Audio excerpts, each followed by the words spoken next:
¿cuáles son los orígenes de la familia Buscovich? Ya. Mi papá nació en una ciudad de una isla de la Dalmacia, que se llama así esa parte de lo que era Yugoslavia, la parte del mar, la parte marítima de lo que era Yugoslavia. Y en esa parte hay muchas islas, se parece un poco al sur de Chile.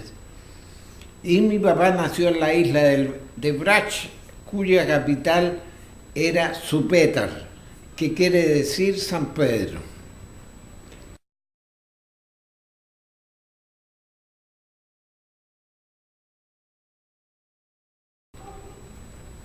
Después, ¿cómo llegaron a Chile?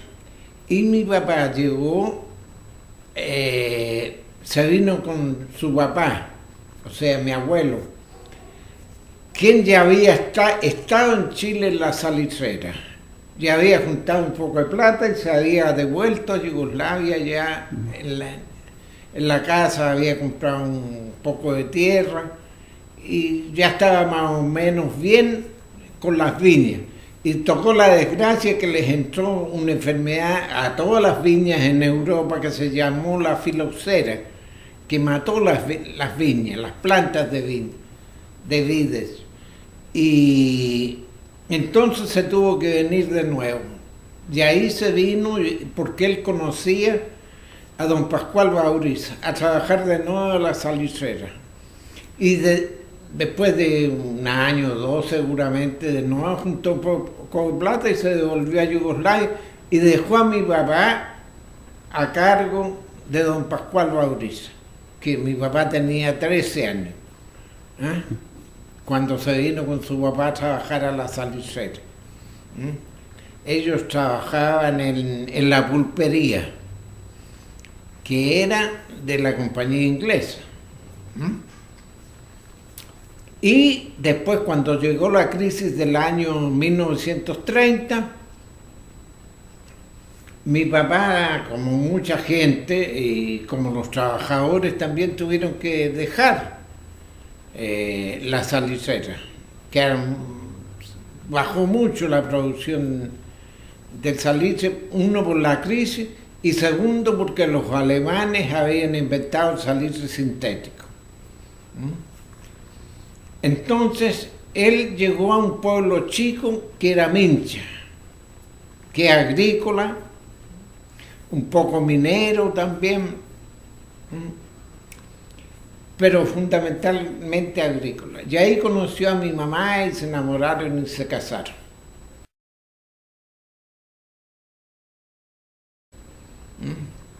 Y llegamos aquí a Valparaíso el año 1938, cuando yo tenía como 8 años.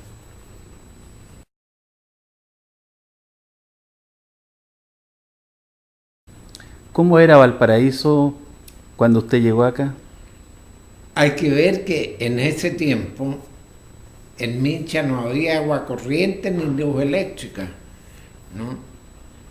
Para mí fue una tremenda sorpresa porque llegamos en la noche por el tren desde Illapel, había que ir en auto desde Mincha y Illapel y ahí tomar el tren que llegaba a Calera. Y entonces de ahí salí un ramal a Santiago y otro a Valparaíso.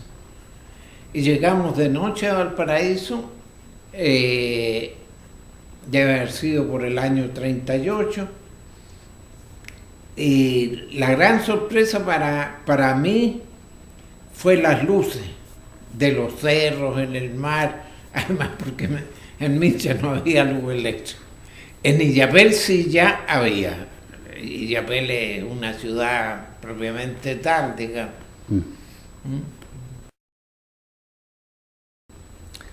Y desde ese Valparaíso de los 8 años al Valparaíso de hoy día, ¿cómo usted ha visto el pasar del tiempo acá? Por ejemplo, nos quedamos en un hotel que era amigo de mi papá, porque también era eslavo, tanto que el hotel se llamaba Eslavo, estaba en Errázuriz, cerquita de la estación del puerto y cerquita de lo que era la estación de ferrocarriles.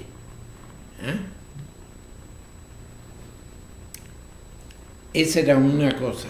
La otra, lo que después con el tiempo me fui dando cuenta, lo que me llamaba la atención es la gran actividad industrial que había aquí. Porque aquí había una tremenda maestranza, la maestranza de Barón, ¿no? Que eran kilómetros de construcciones, que eran unas pocas cosas, ¿no? Aquí se llegaron a hacer carros de ferrocarril. Sí. Había 3.000 a 4.000 obreros que trabajaban ahí y miles que trabajaban en el puerto, más los que trabajaban en la industria textil, que aquí eran pequeñas fábricas textiles las que había, pero había varias. Esto con la dictadura de Pinochet, todo esto se vino abajo. O sea que en términos económicos, hoy día hay una diferencia. Claro, hay una diferencia muy grande, ¿no? Se desindustrializó Valparaíso. Ahora recién está tomando un cierto desarrollo industrial en algunas zonas, allá en Playa Ancha, por ejemplo, lo que fue la Feria del Mar, ¿no? Hay algunas empresas de alto contenido tecnológico, y hay otras aquí en el plan también, pero no han podido reemplazar el desarrollo industrial que llegó a su cúspide con el gobierno Allende, en que en el barrio Higgins se instaló una fábrica de riñones artificiales en tiempo del gobierno del presidente Allende, para dar la idea que Valparaíso se tenía que seguir desarrollando industrialmente, y además por la necesidad que tenían los hospitales chilenos de riñones artificiales.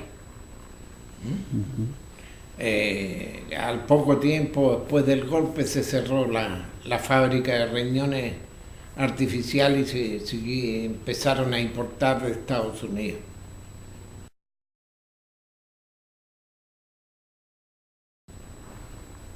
Esta ciudad de Valparaíso, usted en sus viajes,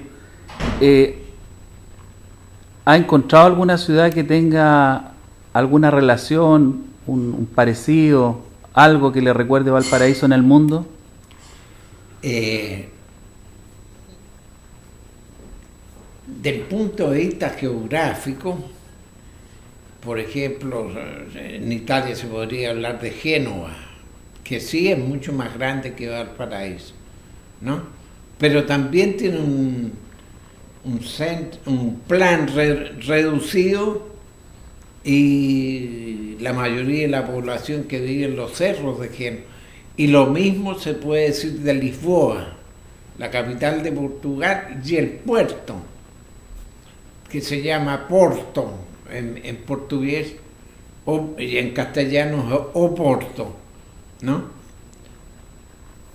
Esos tres me parece que del punto de vista geográfico se parecen a Valparaíso, pero del punto de vista cultural, arquitectónico, Valparaíso, y yo creo que por eso que la UNESCO lo nombró Patrimonio Cultural de la Humanidad, porque culturalmente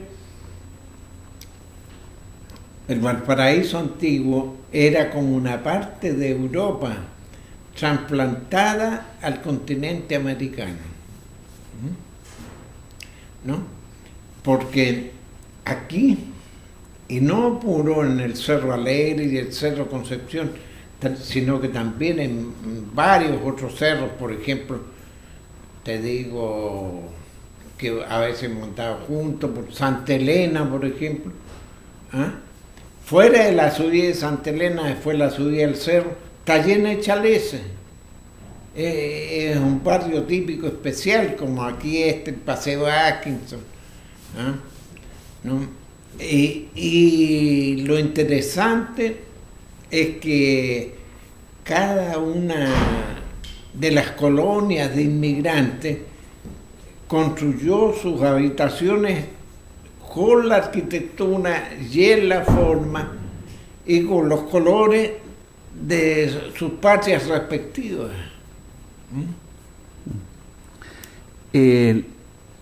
Uno de los inmigrantes que llegó a Valparaíso fue Pablo Neruda. ¿Cuándo usted conoce a Neruda? Yo lo conocí en 1952, cuando volvió del exilio, porque queríamos hacer un acto en los baños del parque, que en el primer piso en ese tiempo tenía un salón muy grande que cabían más o menos 1000 personas, ¿no? Con asiento. Y de ahí yo me conseguí el teléfono, lo llamé y me dijo que fuera y fui y ahí nos conocimos. Y de ahí nos empezamos a hacer amigos. ¿Dónde vivía en esa época Neruda? Vivía en lo que le llaman la Chascona. Sí. O sea, usted fue a Santiago. ¿Ah? Fue a Santiago. Claro. Ah. Yo fui a Santiago. Y él vivía ahí, eso queda en los faldeos del San Cristóbal. Ya.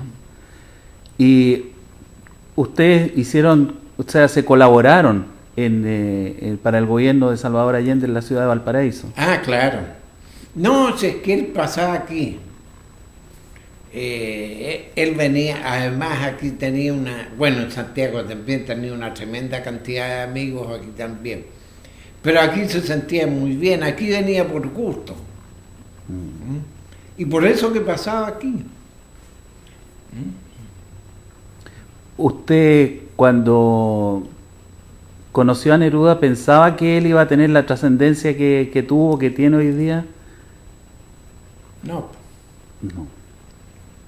Yo me daba cuenta, sí, porque estudié también de profesor de castellano, que la poesía de él era importante para la lengua nuestra. Pero no se me pasó por la cabeza que pudiera ser premio Nobel cuando joven. Después ya de edad me di cuenta que se merecía el premio Nobel.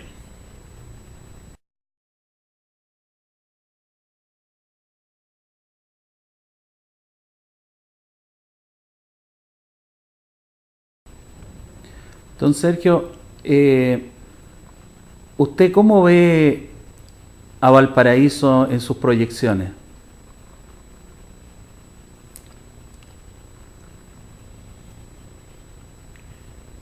Aquí yo creo que en la proyección de Valparaíso, pensemos en unos 20 años más, 30 años más, la única manera que Valparaíso se mantenga con un cierto desarrollo es asegurando el desenvolvimiento del puerto. Y en ese sentido creo que estas últimas informaciones que han llegado, que la UNESCO ya le ha indicado al gobierno de Chile que no se debe construir el mall aquí en el puerto, está en un camino correcto para el desarrollo posterior de Valparaíso, porque están en construcción lo que después va a ser la vía carretera del Atlántico al Pacífico, ¿no? Y está también el hecho que ha crecido mucho la movilización con las provincias argentinas del interior, que después van a seguramente querer salir hacia el Pacífico por Valparaíso. Y la única manera de esto es dejar esa parte, que es una de las más extensas, es la única que tiene Valparaíso para poder desarrollarse como puerto. Y después tiene que desarrollar, como decía al comienzo, se han estado creando algunas pequeñas fábricas con alto contenido tecnológico. Yo creo que ese es el camino que hay que seguir aquí desde el punto de vista industrial. Aquí en Valparaíso no se pueden hacer grandes fábricas por lo estrecho que es el terreno. Y después tiene que haber un gran desarrollo turístico. Valparaíso está en condiciones por todo el legado, la herencia de su historia, de hacerlo como ciudades de Italia, como ciudades de España, que viven del turismo, ¿no?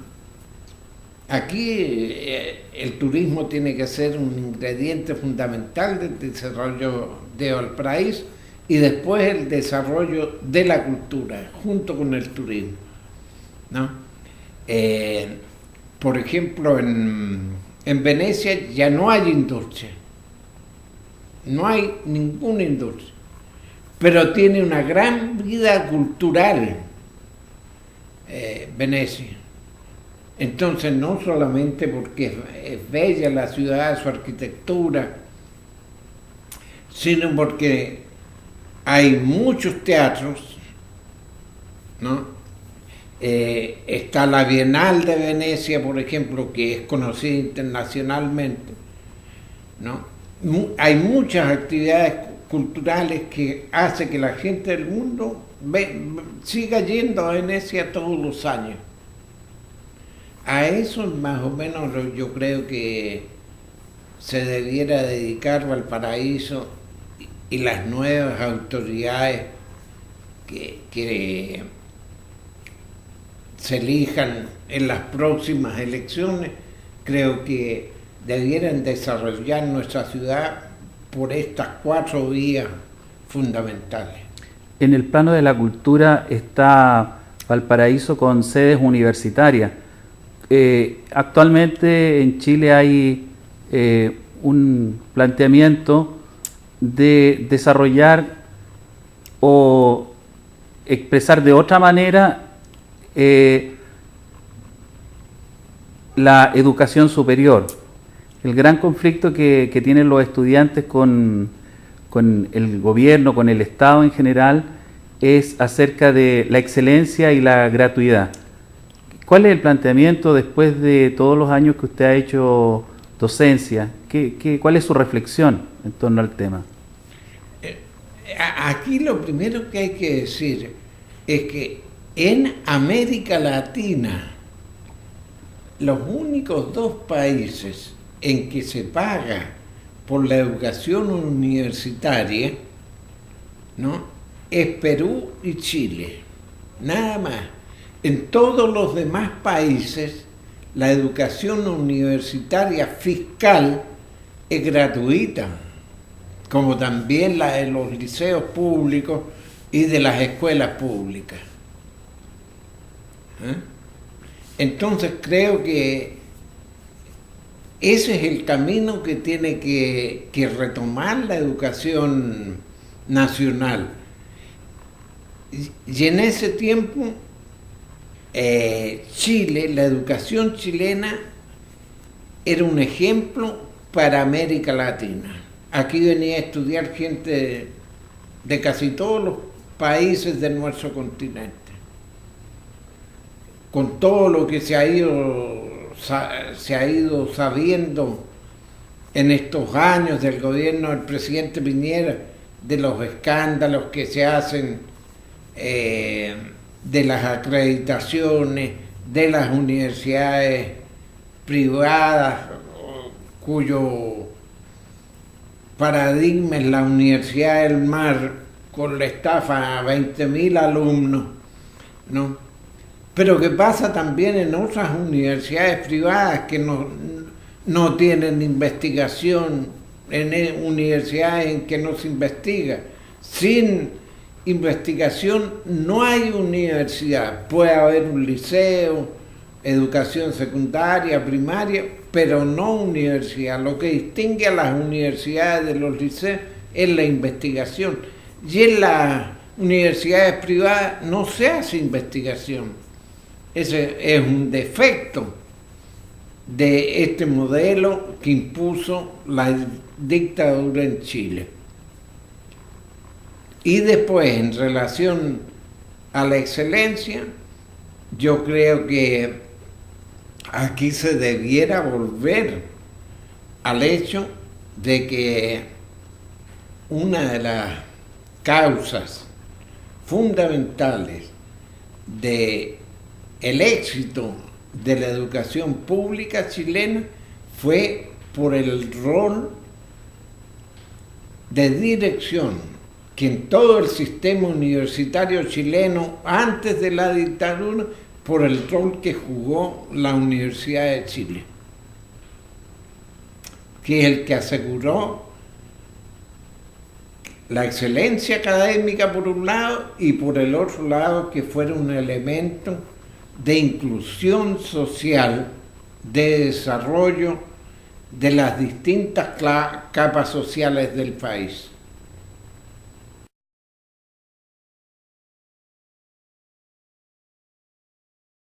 Don Sergio, hace pocos días usted fue mencionado en un libro que se publicó en Italia. ¿Cuál es su relación con Italia?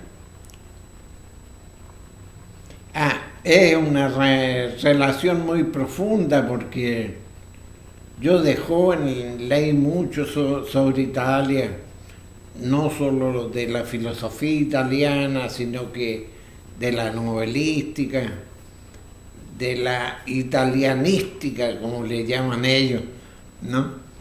Y además, porque yo pasé el exilio en Italia, que siempre es difícil vivir fuera del país donde uno ha nacido. Pero creo que dentro de esa desgracia tuve la buena suerte de que me tocó pasar el exilio en Italia. Y además por el hecho que allá se quedó a vivir mi hija, ¿no? En Bolonia, ¿no? Y también mi nieta, la hija de ella. Y en el campo de la escritura, de las publicaciones, usted ha sido publicado en Italia. Sí.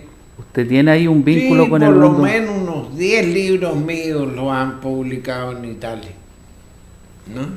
Es una lengua que usted ha experimentado, o sea, la conoce, la vive. Sí.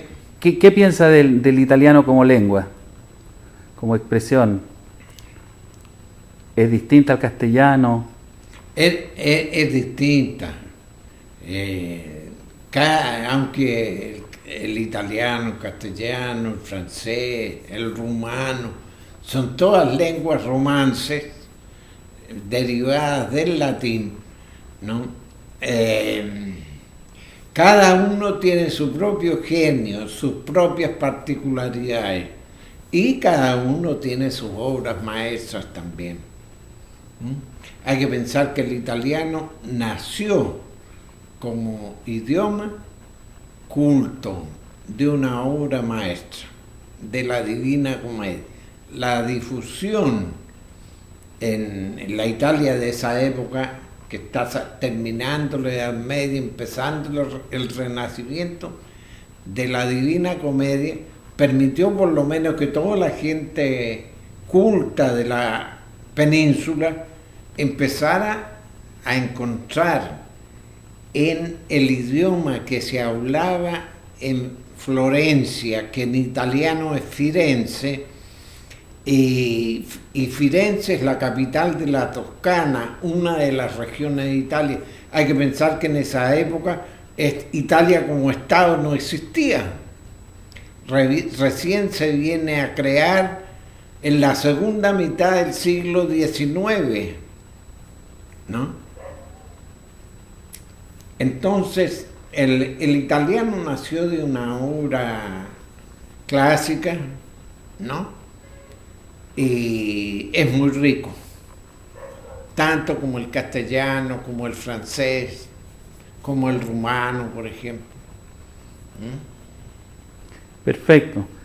En nombre de la hoja itinerante, le damos las gracias, don Sergio, por habernos recibido y poder comunicar estos momentos con nuestros amigos. Yeah.